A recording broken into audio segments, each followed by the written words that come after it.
really quick, I just want to talk about what is so great about preterism. I mean, it's funny when you tell people about preterism, oftentimes they are disappointed. And they say, what? Like, this is it?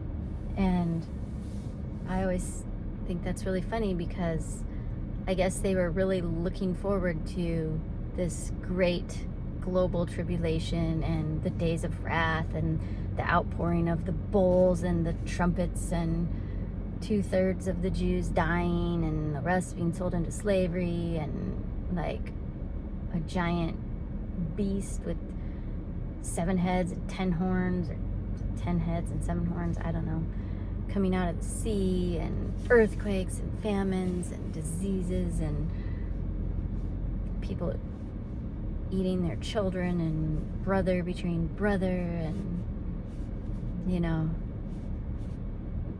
I'm crazy, I guess, but I wasn't really looking forward to that. So if you don't want to live in fear of this coming tribulation, preterism might be for you. Preterism, it's eliminated that fear of something that's always hanging over my head. They say Christ's return is imminent. Oh, this is another funny story. I don't know if you've looked up the word imminent in the dictionary, but I have, because my pastor told me that the Lord's coming is imminent. And it says it right there in our statement of faith, imminent. And I said, what do you mean when you say imminent? What does that mean? And he said that it's sure to happen. Like Christ is surely coming. I kind of had to contain my laughter there because for someone who's so well read, I mean, I'm not well read at all, but I was pretty sure that wasn't what imminent meant. Not sure. And of course you can look it up in the dictionary, and that's not what it means. It actually means like overhanging. Imagine something hanging over your head and about to drop.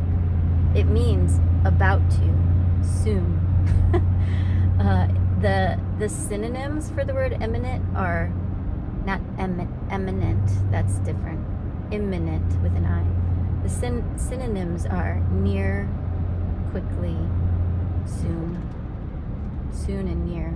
And the antonyms, the opposite, are distant and far off. So if Christ's return was imminent in the 1st century, and the opposite of imminent is far off, how are we 2,000 years out still saying that his return is imminent? Do you see how you have to redefine words? Now we're having to redefine English words, not just Greek words, Now we have to redefine the word imminent in order to match our eschatology. So I'm not worried about something hanging over my head, an imminent global judgment that's going to burn up the whole earth. I'm not worried about that. I don't worry about, like, is it going to happen before I get to see my daughters get married? Or when they were little, I used to worry it would happen and I wouldn't get to see them grow up. And I don't worry about that anymore. I mean, anything can happen. I could get in an accident right here driving and trying to make this YouTube video, but it's not going to be because the global apocalypse came. So there's that. And I also think of the verse in Proverbs that says, I think it says, hope deferred makes the heart sick. And I always felt a little sick thinking, why has Jesus taken so long to fulfill his promises? I don't know, maybe you felt like that too. Like, what's he waiting for? Like, why is it taking him so long? And it says he must rule until he places his enemies under his feet. And I kind of thought, is he weak? he can't put his enemies under his feet in 2,000 years. And now I know that his enemies are under his feet. I know where I'm going when I die, and I know where I am in relationship to God right now. And this sounds kind of weird, but preterism has allowed me to see the beauty and the good in the world. I don't anymore think of the world as this completely evil thing that needs to be destroyed.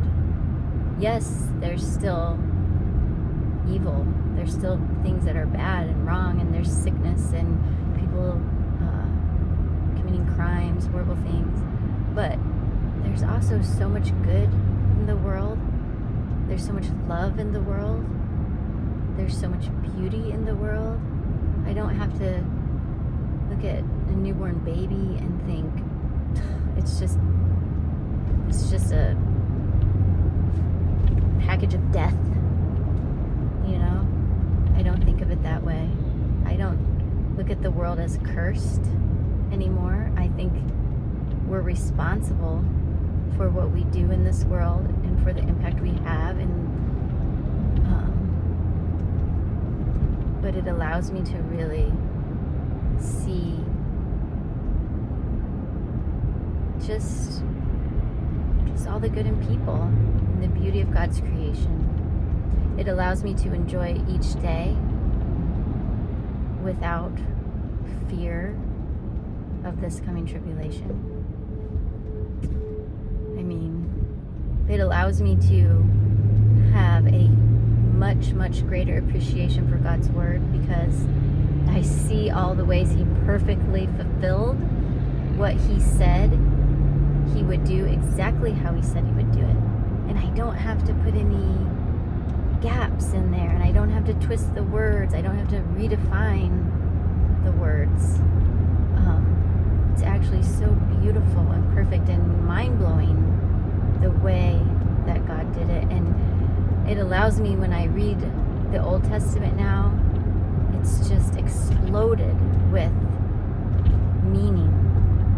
Because in the New Testament, they said these things in the Old Testament were written as types of us. Not us, not us.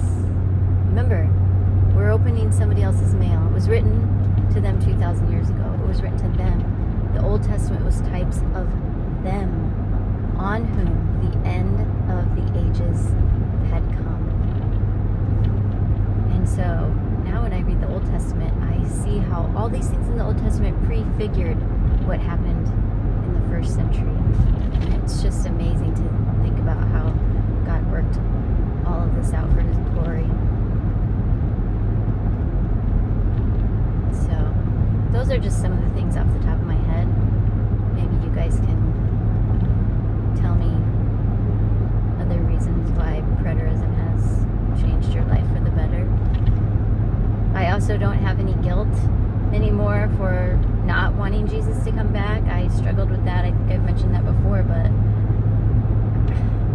we were told we were supposed to long and pray, Jesus, come back, just come back right now, come back. Well, I kind of didn't always feel that way. I'm sorry. I wanted to see my baby be born when I was pregnant. I wanted to get married. I read that verse that said, you know, oh, maybe you shouldn't get married, but if you can't control your urges, then get married. But, you know, really you shouldn't. Now I know exactly why he said that, and that it doesn't apply to me today. It was written because of a certain special circumstance then. So many things like that. Also, I feel like I'm part of this really cool club, you know, heretic club, where we don't really care if you call us a heretic, because, I mean, if you're going to call me a heretic for believing what Jesus said,